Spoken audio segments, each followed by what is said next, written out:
அஸ்ஸலாமு அலைக்கும். எல்லாம் எப்படி இருக்கீங்க? இன்னைக்கு நம்ம என்ன செய்ய போறோம்னா ஒரு ஈரானி பிரெட் தான் செய்ய போறோம். அவங்க வந்து ஒரு ஒரு ஊர்ல ஒரு ஒரு மாதிரி டிஃப்ரெண்டா பண்ணுவாங்க. நம்ம ஊர்ல சும்மா இனிப்பு பாவு மாதிரி செய்வோம். அரபிங்க வந்து ஒரு நீட்டா ஒரு பாவு செய்வாங்க.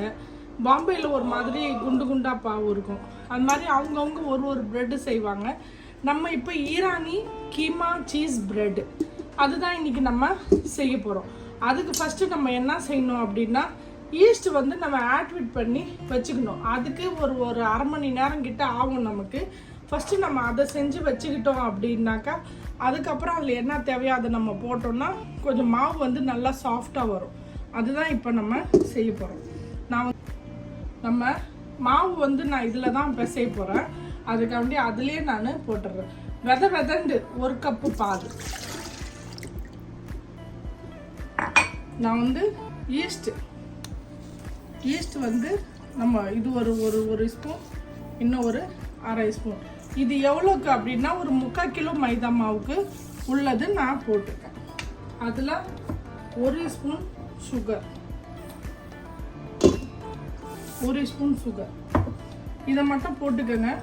இன்னும் கொஞ்சம் நான் ஈஸ்ட் போடுறேன். அப்போ 2 ஸ்பூன் ஈஸ்ட்டு, 1 ஸ்பூன் சுகர், சர்க்கரை போட்டு இதை நல்லா மிக்ஸ் பண்ணிவிட்டு இதை வச்சுருங்க. இது வந்து எப்படியும் ஒரு 20லேருந்து 25 நிமிஷம் இல்லை அரை மணி நேரம் ஆகும். நம்ம இது கொஞ்சம் உப்பி வரும் இது. அதுக்கப்புறம் நம்ம வந்து மாவு போட்டு இதில் என்ன செய்யணுமோ அதை நம்ம செய்யலாம். இதை இப்போ இப்படியே நம்ம மூடி வச்சிடலாம். இதை பாருங்க, ஆக்டிவ் ஆயிடுச்சு பாருங்க. இங்கே பாருங்க எப்படி இருக்கு பாருங்க, நல்லா பொத்தன்னு இருக்கா. இது மாதிரி இருந்துச்சு அப்படின்னா மாவு நம்ம அந்த பிரெட் செய்யும் போது சாஃப்டாக இருக்கும். அதுக்கு தான் இதை நம்ம ஃபஸ்ட்டே செஞ்சு வைக்கிறது. நான் இப்போ குக்கிங் ஆயில் இந்த கப்பால்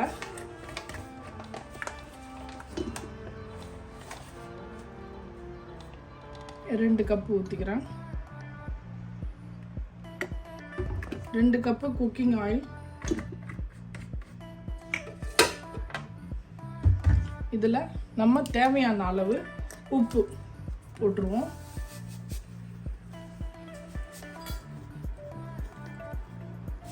தேவையான அளவு உப்பு. இப்போ நம்ம மைதா மாவு நான் இதால் 4 கப்பு போட்டுக்கிறேன். 4 கப்பு வந்து அரை கிலோ மாவு. 2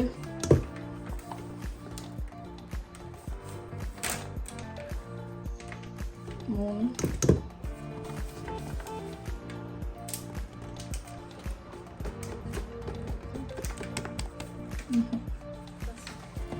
4 கப்பு மைதா மாவு போட்டாச்சு. இப்போ இதை நம்ம நல்லா பிசைஞ்சு எடுத்துக்குவோம். தண்ணி இப்போ வந்து ஊற்ற வேண்டாம். நம்ம மிஷினில் வச்சுட்டோம். நம்ம இதில் கொஞ்சம் செஞ்சோம் அப்படின்னா நல்லா சாஃப்டாக வரும் நம்ம கையால் பிசைறதை விட. இதை வந்து நான் மூடிக்கிறேன். இப்போ நம்ம ஆன் பண்ணிடுவோம்.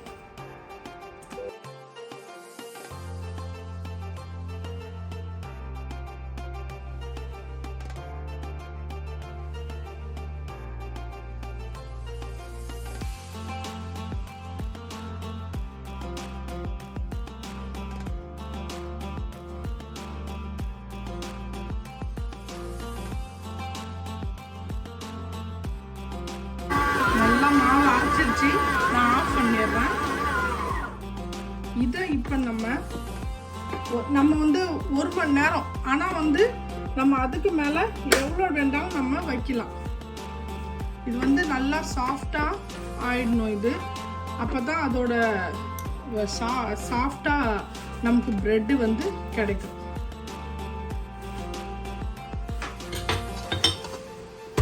எவ்வளோ நல்லா இருக்கு பாருங்க மாவு. பாருங்க, இதில் கொஞ்சமாக எண்ணெய் போட்டு நம்ம இதை வச்சிடலாம்.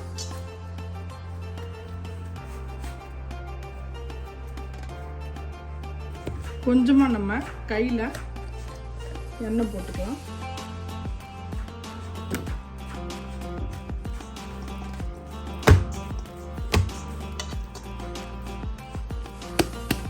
இதை வந்து நம்ம இப்படியே மூடி வச்சிருவோம்.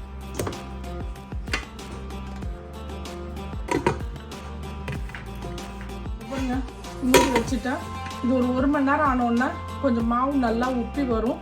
இதை அதுக்கப்புறம் நம்ம ப்ரெட் செஞ்சுக்கலாம். அதுக்கு முன்னாடி நம்ம கீமா செய்யணும். கீமா செஞ்சு ஆற வச்சுருவோம். அவங்க வந்து பச்சையாக தான் கீமா வந்து அந்த ப்ரெட் மேலே போடுவாங்க. ஆனால் நமக்கு அது செட் ஆகாது. அதனால நான் கொஞ்சம் லைட்டாக அதை வதக்கி நம்ம ஒரு வெங்காயம், வெள்ளை வெங்காயம் இருக்குது, அது போட்டு நம்ம செஞ்சு எடுத்துக்குவோம். பேன் வச்சுட்டேன், சூடு வந்துடுச்சு. இதை வந்து நம்ம கொஞ்சமாக எண்ணெய் போட்டுக்குவோம். நிறையா வேண்டாம், எண்ணெய் கம்மியாகவே போட்டுக்கலாம். அவங்க வந்து என்ன செய்வாங்க அப்படின்னா, கீமாவை அப்படியே சிக்கன் கீமாவோ இல்லை மட்டன் கீமா, பீஃப் கீமா எதுவாக இருந்தாலும் வாங்கிட்டு வந்து அப்படியே வச்சு அதுலேயே வெங்காயம், பச்சை மிளகா, அவங்க வந்து உரப்பு ரொம்ப சாப்பிட மாட்டாங்க அந்த ஜாமான். அதனால் அவங்க வந்து கம்மியாக எல்லாமே போட்டுக்குவாங்க. மெழுகுத்தூள் போடுவாங்க, மெழுகுத்தூள் போட்டுக்குவாங்க. மிளகா வந்து பார்த்து தான் போடுவாங்க. ஆனால் நமக்கு கொஞ்சம் டேஸ்ட் வேணுன்றதுனால நான் பச்சை மிளகா கொஞ்சம் இதில் சேர்க்குறேன். அவங்க வெறும் மெழுகுத்தூள், உப்பு எல்லா விஷயத்துலையுமே இது 2 தான் சேர்ப்பாங்க. ஏன்னா அவங்க உரப்பு சாப்பிட மாட்டாங்கன்னு. ஆனால் அவங்க வந்து கீமாவை அப்படியே பச்சையாக வச்சுட்டு வெங்காயம், மெழுகுத்தூள், உப்பு போட்டு பிசைஞ்சி வச்சுருவாங்க. வச்சுட்டு ப்ரெட்டு செய்வாங்க. அது நமக்கு பச்சையாக கீமா சாப்பிட்றோம். ஆனால் ஓவனில் வெந்துடும் தான், இருந்தாலும் நம்ம கொஞ்சம் வதக்கிட்டு செய்வோம். ஏன்னா அது கொஞ்சம் நமக்கு நல்லாயிருக்கும். அதனால் நான் வந்து ஒரு 3 பச்சை மிளகாய், இது வந்து என்ன வெங்காயம் அப்படின்னா அரபிங்கெல்லாம் சேலடில் போடுவாங்க, பெரிய வெள்ளை கலர் வெங்காயம். நான் வந்து ஒரு வெங்காயம் வெட்டி வச்சுருக்கேன். 1/4 கிலோ தான் கீமா, சிக்கன் கீமா 1/4 கிலோவுக்கு ஒரு வெங்காயம், 3 பச்சை மிளகா, 1 ஸ்பூன் மெழுகு குத்தி வச்சுருக்கேன். இது வந்து பார்சலி, மல்லித்தலை போடக்கூடாது. இது வந்து பார்சலின்னா நமக்கு வந்து டப்பாவில் கிடைக்கும் பார்த்தீங்களா, பிஸாவில் பாஸ்தாலாம் நம்ம போட்டு சாப்பிட்றோம் பார்த்தீங்களா, டப்பாவில் கிடைக்கும். உங்களுக்கு இது ஃப்ரெஷ்ஷாக கிடைக்கல அப்படின்னா நீங்கள் அதை யூஸ் பண்ணிக்கலாம். பார்சலி இதுதான் நான் இதில் போட்டு செய்ய போகிறேன். வெங்காயம் சும்மா லைட்டாக வதக்குனா போதும். கீமாவை இதில் போட்டுக்கலாம்.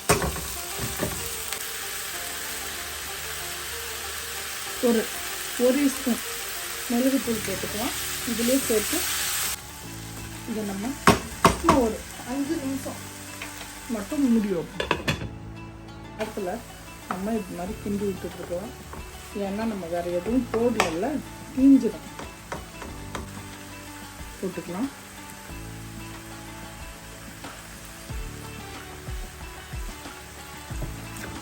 மினிட்ஸ் இருந்தால் போதும் நமக்கு. இதில் இலை பார்சலியை போட்டு நம்ம ஆஃப் பண்ணிட்டு தான் பார்சலி போடணும். இது வந்து வேகக்கூடாது ரொம்ப. இந்த பாருங்க, மாவு நம்ம எவ்வளோ மாவு வச்சோம், எவ்வளோ மாவு உப்பிட்டு வந்துருச்சு பாருங்க. இதை நம்ம இப்படியே எடுத்து, இது இந்தமாரி வந்தால் தான் அது வந்து நல்லாயிருக்கும். ப்ரெட்டு நல்லா புளிச்சு வரணும் ப்ரெட்டு எப்பயுமே. நம்ம இப்போ கீழே நம்ம வந்து ரெடி பண்ணிக்கிட்டோம். இதை பாருங்க, சிக்கன், சீஸ், ஜாத்தர். இதுக்கு வந்து இந்த மாதிரி தக்காளி பியூர் இருக்கும்.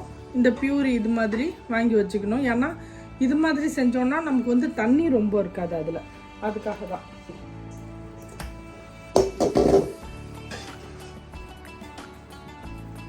நம்ம இந்த மாவை வச்சுக்கணும். மாவு போட்டுக்கலாம்.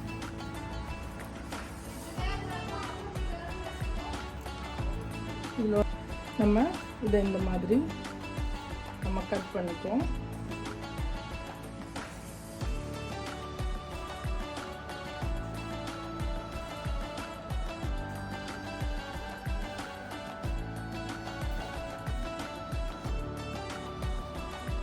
இந்த மாதிரி கட் பண்ணிட்டோன்னா நமக்கு வந்து அளவு தெரியும். நம்ம இதை எடுத்து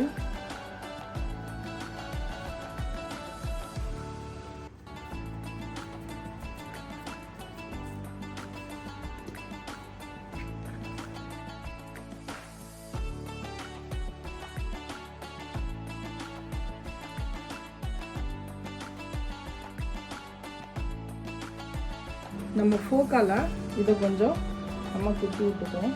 இந்த மாதிரி இருந்துச்சுன்னா நமக்கு இது வந்து கொஞ்சம் கட்டியாக இருக்கும். அதனால் நமக்கு வந்து இது கரெக்டாக வரும், நமக்கு தண்ணியாக ஆகாமல் இருக்கும். அதுக்கு தான் இது.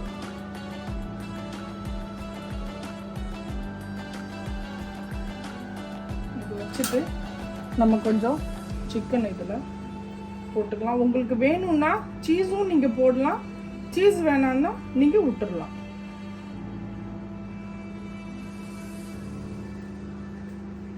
இது இந்த மாதிரி வச்சுட்டு இந்த லைட்டாக சீஸ் போட்டுக்கோங்க. போட்டுட்டு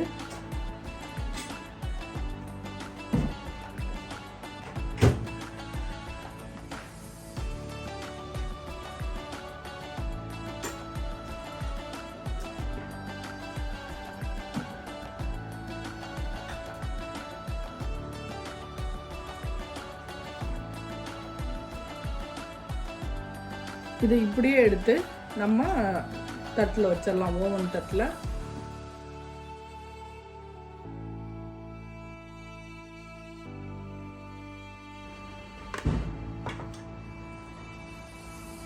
நம்ம சிக்கன் வச்சுட்டோம், சீஸ் போட்டுக்கோம். அதில் பிள்ளைங்களுக்கு ரொம்ப பிடிக்குன்றதுனால நம்ம சீஸ் போட்டுக்கிட்டோம்.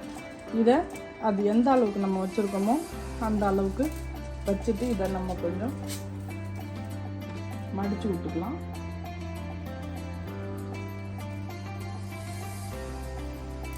இப்போ நம்ம வந்து சீஸ் இது செய்யலாம். சீஸ் போட்டுக்கோம். நம்ம குட்டீஸுங்களுக்கு ரொம்ப பிடிக்கும் இதெல்லாம், அதனால இது தோல் போட மறந்துட்டேன்.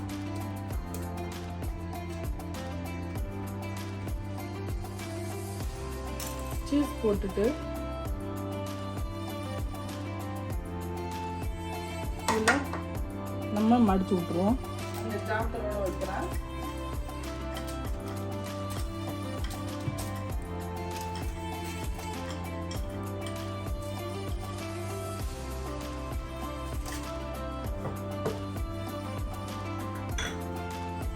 நம்ம இங்கே ஒரு ஜாத்தர் பிரெட் ஒன்று செஞ்சுக்கலாம். அதுக்கு நம்ம என்ன செய்யணும் அப்படின்னா,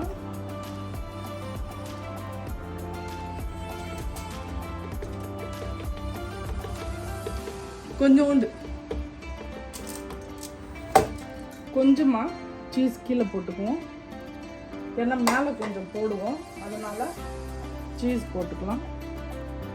இது ஜாத்தர் இது மேலே.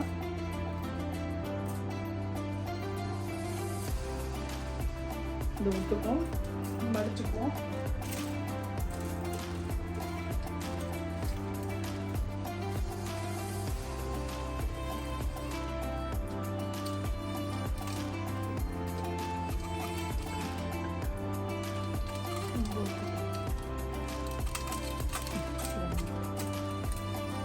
இதில் நம்ம கொஞ்சம் எண்ணெய் போட்டுக்கலாம்.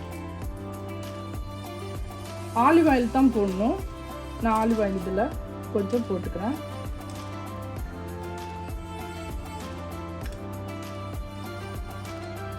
கொஞ்சம் நம்ம சிக்கன் இதுலேயும் எண்ணெய் போட்டுக்கலாம். இப்போ இதை நம்ம கீழே வச்சுக்கலாம். நம்ம இந்த 4 இது வச்சுருக்கோம். இப்போ இதை ஓவனில் ஒரு 15லேருந்து 20 நிமிஷம் நம்ம இதை வச்சு எடுத்துக்கலாம். சீக்கிரமாக ஆகிடும்.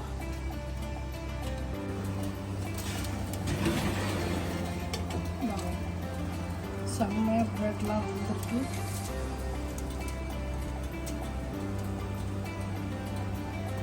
இந்த பாருங்க வெந்துருச்சு. நான் இதை வெளியே எடுத்துட்டு உங்களுக்கு எப்படின்ட்டு காமிக்கிறேன். ஜாத்தர் பிரெட்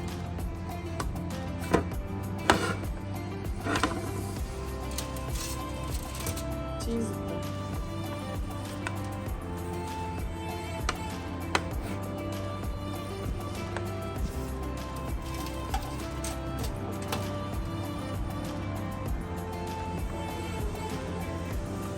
சிக்கன் செம்மையாக சூப்பராக. இங்கே பாருங்கள், ஈரானி பிரெட் செஞ்சிட்டோம் நம்ம. ஆனால் கொஞ்சம் விட்டு தான் செய்யணும். ஏன்னா ஈஸ்ட் ஆக்டிவேட் பண்ணணும், மாவு புளிச்சு வரணும். எல்லாமே கொஞ்சம் டைம் தான் எடுக்கும். ஆனால் செய்கிறது ரொம்ப ஈஸி. இதே மாதிரி செஞ்சு நீங்களும் சாப்பிட்டு பாருங்கள். இந்த வீடியோ உங்களுக்கு பிடிச்சிருந்துச்சுன்னா நம்ம குயிக் குக்கிங் பை நிஷா சேனலுக்கு லைக் பண்ணுங்கள், ஷேர் பண்ணுங்கள், கமெண்ட் பண்ணுங்கள், மறக்காமல் பெல் பட்டன் கிளிக் பண்ணுங்கள்.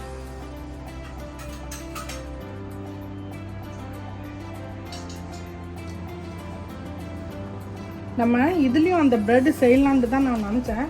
ஆனால் இதில் நம்ம வேறு டிஃப்ரெண்ட்டாக இதில் செய்யலாம்.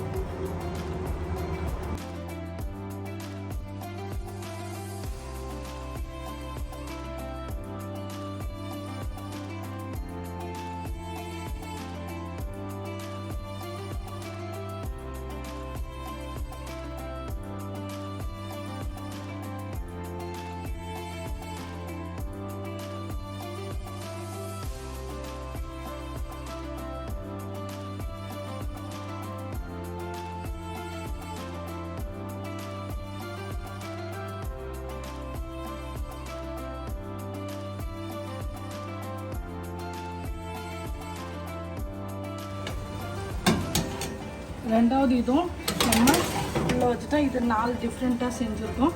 இதையும் நான் எடுத்து உங்களுக்கு காமிக்கிறேன். சீஸ் ராத்தா, சிக்கன், பிஸா ஜேசா, மீன் மாட்டு 4 பேருக்கு பாருங்கள். இன்னும் கொஞ்சம் வேணும் பஸ்.